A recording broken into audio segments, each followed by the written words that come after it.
Lyca production சுபாஷ் கரன் வழங்கும் super star Rajinikanth, Vishnu Vishal மற்றும் விக்ராந்த் நடிப்பில் டைரக்டர் ஐஸ்வர்யா ரஜினிகாந்த் தயாரிப்பில் இசை புயல் ஏஆர் ரஹ்மான் இசையில் உருவாகியுள்ள லால் சலாம் திரையரங்குகளில் வெற்றிகரமாக ஓடிக்கொண்டிருக்கிறது. மாண்புமிகு உறுப்பினர் திரு வேல்முருகன் அவர்கள். மாண்புமிகு பேரவைத் தலைவர் அவர்களே, மாண்புமிகு தமிழ்நாடு முதலமைச்சர் அவர்களால் கொண்டுவரப்பட்டிருக்கின்ற இந்த 2 அரசினர் தீர்மானமும் வரலாற்று சிறப்புமிக்க ஒரு தீர்மானமாக தமிழக வாழ்வுரிமை கட்சியின் சார்பாக நான் கருதுகிறேன்.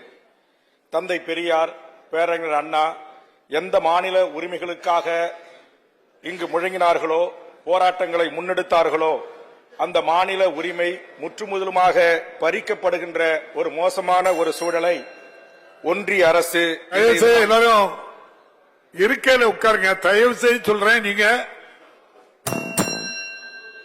2 முக்கியமான தீர்மானம் வந்திருக்கு. அதுல பேச வரவங்க என்ன கருத்து சொல்றாங்க, யாருமே உட்கார்ந்து கேட்க மாட்டேங்கிறீங்க. நீங்க நான் வருத்தத்தோட சொல்றேன். மாண்புமிகு உறுப்பினர், ஆக இந்த மாநில உரிமைகளை இன்றைக்கு காலில் போட்டு நசுக்கி ஒரு சர்வதிகார தன்மையோடு இந்திய நாட்டின் பன்முகத்தன்மையும் ஜனநாயக மாண்புகளையும் குழிதோண்டி புதைக்கின்ற நடவடிக்கைகளில் ஒன்றிய பாரதிய ஜனதா பாசிச அரசு தொடர்ந்து நடத்தி வருகிறது. ஒன்றிய பாரதிய ஜனதா பொறுப்பேற்றதிலிருந்து இந்திய ரிசர்வ் வங்கியினுடைய கவர்னருக்கு இருக்கிற அதிகாரத்தை தன்னகத்தில் எடுத்துக்கொண்டு கவர்னரின் ஒப்புதல் இல்லாமல் இந்திய ரிசர்வ் வங்கியின் பணத்தை ஒன்றிய அரசு கையில் எடுத்தது கடந்த கால வரலாறு. இந்திய தேர்தல் ஆணையத்தை சார்ந்தவர்கள் ஒரு சித்தாந்தத்தை ஏற்றுக்கொள்ளவர்களாக நியமனப்படுகிற சூழல். இந்திய தகவல் உரிமை ஆணையத்தின் தலைவராக பொறுப்பேற்பவர்களும் ஒரு சித்தாந்தத்தை ஏற்றுக்கொண்டவர்களாக இருக்கிறார்கள். இந்திய நாட்டின் முப்படை தளபதிகளின் பதவிகளை காலி செய்து முப்படை தளபதிகளுக்கும் ஒரே சித்தாந்தத்தையும் கருத்தையும் ஏற்றுக்கொள்ளக்கூடியவர்கள் தலைவராக நியமிக்கப்படுகின்ற சூழல். இந்திய நாட்டின் உச்சநீதிமன்றத்தின் தலைமை நீதிபதிகளாக இருந்தவர்களுக்கு ஒரு சித்தாந்தத்தின் அடிப்படையிலே ஆளுநர் பதவிகள் வழங்கப்பட்டு தான் ஏற்றுக்கொண்ட சித்தாந்தத்தின் கருத்தையும் வெளிப்படுத்தக்கூடியவர்களை இந்த நாட்டின் உச்சபட்ச பதவிகளை அமர்த்தப்படுகின்ற ஒரு சூழல். இன்றைக்கு இந்தியா என்பது பல்வேறு மொழிவழி தேசிய இனங்களை கொண்டு 546க்கு மேற்பட்ட சமஸ்தானங்களை கொண்டு ஒரு குடையின் கீழ் இந்த நாடு இன்றைக்கு மிகச்சிறப்பாக உலகத்தில் மிகப்பெரிய ஜனநாயக மாண்புடைய நாடு என்கிற இந்த வரலாற்று சிறப்புமிக்க பெயரையும் புகழையும் மாண்பையும் அழித்தொழிக்கிற வேலைதான் இன்றைக்கு ஒரே நாடு ஒரே தேர்தல் என்று ஒன்றிய அரசு கொண்டு வந்திருக்கிற இந்த மிக மோசமான ஒரு நடவடிக்கை ஆகும். இன்றைக்கு மறுசீரமைப்பு என்கிற பெயரில் இன்றைக்கு இந்திய அரசு கொண்டு வந்த சட்டத்தின் அடிப்படையில் மக்கள் தொகையை குறைப்பதற்காக இன்றைக்கு நாம் இருவர் நமக்கேன் இருவர் என்ற ஒரு கருத்தில் தொடங்கி நாமே இருவர் நமக்கு ஒருவர் போதும் என்கிற அடிப்படையில் இந்தியாவில் தமிழகம் இந்திய நாட்டின் முன்னோடி மாநிலமாக இன்றைக்கு இந்த குறைந்த பேரு விகிதத்தை கட்டுப்படுத்தி ஒரு மிகச்சிறந்த ஒரு மாநிலமாக பல்வேறு குறியீடுகளில் இந்தியாவின் தலைச்சிறந்த மாநிலமாக விளங்கி வருகின்ற அந்த மாநிலத்தில் நீங்கள் மக்கள் தொகையில் குறைந்து கொண்டிருக்கிறீர்கள். அதனால் உங்களுக்கான நாடாளுமன்ற தொகுதிகளை குறைக்கிறோம், சட்டப்பேரவை தொகுதிகளை குறைக்கிறோம், உள்ளாட்சி பிரிவுகளின் தொகுதிகளை குறைக்கிறோம் என்கிற இந்த நிலைப்பாடு என்பது மாநில அரசின் மக்களால் தேர்ந்தெடுக்கப்பட்ட அரசின் உரிமைகளையும் மாநில மக்களின் உரிமைகளையும் இன்றைக்கு குழிதோண்டி புதைக்கிற ஒரு செயல் என்று தமிழக வாழ்வுரிமை கட்சியின் சார்பாக மாநில உரிமைகளை தந்தை பெரியார் தமிழ்நாடு தனிநாடு வேண்டும் என்று கோரினார். பேரறிஞர் அண்ணா மாநில சுயாட்சி கோரினார். இந்த தேசத்தின் விடுதலைக்காக போராடிய காங்கிரஸ் பேர் இயக்கத்தின் நாடாளுமன்ற உறுப்பினர் இன்றைக்கு நாடாளுமன்றத்தின் மைய மண்டபத்தில் தென் மாநிலங்கள் தனிநாடாக ஆகும் என்ற கருத்தை ஒரு தேசத்தின் மீது கட்சி நடத்துகிற தேசியத்தின் மீது கட்சி நடத்துகிற காங்கிரஸ் பேர் இயக்கத்தின் பிரதி பேசுகிறார்கள் என்று சொன்னார்.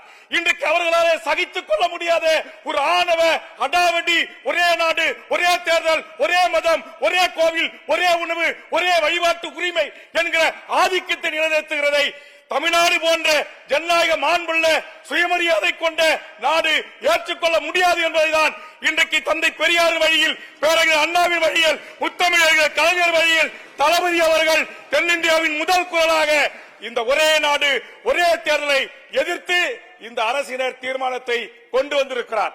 ஆக தமிழரின் வாழ்வுரிமைக்காக களத்தில் நின்று போராடுகிற தமிழ்நாடு விடுதலையை நேசித்த என் போன்றவர்களுடைய இந்த ஜனநாயக வரம்புக்குள் இன்று பணியாற்றுகிறோம் என்று சொன்னால் தனிநாடு கேட்ட இயக்கத்திலிருந்து ஆயுத போராட்ட வழியிலிருந்து அமைதி வழியில் இந்த ஜனநாயக மாண்பை ஏற்றுக்கொண்டிருக்கிறோம் என்று சொன்னால் இந்த நாடு மதத்தின் பெயராலோ சாதியத்தின் பெயராலோ கூறு போட்டுவிடக் கூடாது என்பதுதான் காஷ்மீரிலே 370 தொடங்கி இன்றைக்கு மாநில உரிமைகளை பறித்து இந்தியாவின் பல்வேறு தலைமை பொறுப்புகளின் பதவிகளை தன்னகத்தில் கொண்டு வந்து ஒரு சர்வதிகார நாட்டை ஆட்சி நடத்துவதை நோக்கி நரேந்திர மோடியின் ஆட்சி சென்று கொண்டிருக்கிறது. இது இந்தியாவின் தேச நலனுக்கு எதிரானது, பன்முகத்தன்மைக்கு எதிரானது, இந்தியாவின் ஜனநாயக மாண்புகளுக்கு எதிரானது. காந்திய தேசம் என்பது மாற்றப்படுகிறது. இது கோட்சே சர்க்காரின் தேசம் என்பதாக மாற்றப்படுகிறது. இதை அனுமதிக்க முடியாது. அந்த வகையில் மக்கள் தொகை கணக்கெடுப்பை இன்றைக்கு கட்டுப்படுத்தியதற்காக பரிசு தர வேண்டிய ஒன்றிய அரசு, பாராட்ட வேண்டிய ஒன்றிய அரசு இன்றைக்கு அதற்கு நேர் எதிரான முடிவுகளை எடுத்து அந்த மக்கள் பிரதிநிதிகளின் எண்ணிக்கையை குறைப்பது என்பது ஜனநாயகத்திற்கு எதிரானது. மாண்புமிகு முதலமைச்சர் அவர்கள் கொண்டு வந்த மறுசீரமைப்பு தொகுதிகளை கைவிட வேண்டும் என்கிற இந்த வரலாற்று சிறப்புமிக்க அரசியல் தீர்மானத்தை வரவேற்கிறேன். ஒரே நாடு ஒரே தேர்தல் என்பது இன்றைக்கு நான் கேட்கிறேன். ஒரு நாடாளுமன்ற உறுப்பினர் அவர் அகால மரணம் அடைந்து விட்டார் என்று சொன்னால், ஒரு சட்டப்பேரவை இறப்பை சந்திக்கிறார் என்று சொன்னால், உள்ளாட்சி பிரதிகள் இறப்பை சந்திக்கிறார்கள் என்று சொன்னால், தேர்ந்தெடுக்கப்பட்ட சில மாதங்களிலே திரும்பவும் 5 ஆண்டுக்கு ஒரு முறை ஒரே தேர்தல் வருகின்ற வரையில் இந்த காலி பணியிடங்களாகவே அறிவிக்கப்படுமா தேர்தல் ஆணையம்? இதை கொண்டு வருகின்ற இந்திய தலைமை அமைச்சரிடத்திலே பதில் இருக்கிறதா? ஆக எப்போதெல்லாம் இடைத்தேர்தல்கள் நடத்தப்பட வேண்டுமோ அப்போதெல்லாம் இந்த ஜனநாயக மாண்பு உள்ள நாட்டில் நடத்தி மக்கள் பிரதிகளை அவர்கள் சரி செய்து கொண்டிருக்கிறார்கள். காலியிடம் இல்லாமல் 6 மாத காலத்திற்கு தேர்தல் நடைபெறுகிறது. ஆக எந்தவித மக்களால் ஏற்றுக்கொள்ள முடியாத ஒரு மோசமான இன்றைக்கு ஒரே நாடு ஒரே தேர்தல் என்பதும் ஏற்புடையது இல்லை என்பதை நேரத்திலே பதிவு செய்து, மாண்புமிகு தமிழ்நாடு முதலமைச்சர் அவர்களால் கொண்டு வரப்பட்ட இந்த மாநில மக்களின் உரிமைகளை காக்கின்ற ஒரே நாடு ஒரே தேர்தல் என்கிற அடிப்படையில் ஒற்றை சர்வதிகார ஆட்சியை நோக்கி பயணிக்கின்ற நரேந்திர மோடியின் முதல் நடவடிக்கையை முதலாக எதிர்க்க தென் மாநிலங்களின் தமிழ்நாட்டின் குரலை வரவேற்று, முதலமைச்சரின் தீர்மானத்தை வரவேற்று வாய்ப்புக்கு நன்றி கூறி முடிக்கிறேன். நன்றி, வணக்கம். லைகா புரொடக்ஷன் சுபாஷ் கரன் வழங்கும் சூப்பர் ஸ்டார் ரஜினிகாந்த், விஷ்ணு விஷால் மற்றும் விக்ராந்த் நடிப்பில் டைரக்டர் ஐஸ்வர்யா ரஜினிகாந்த் தயாரிப்பில் இசை புயல் AR ரஹ்மான் இசையில் உருவாகியுள்ள லால் சலாம் திரையரங்குகளில் வெற்றிகரமாக ஓடிக்கொண்டிருக்கிறது.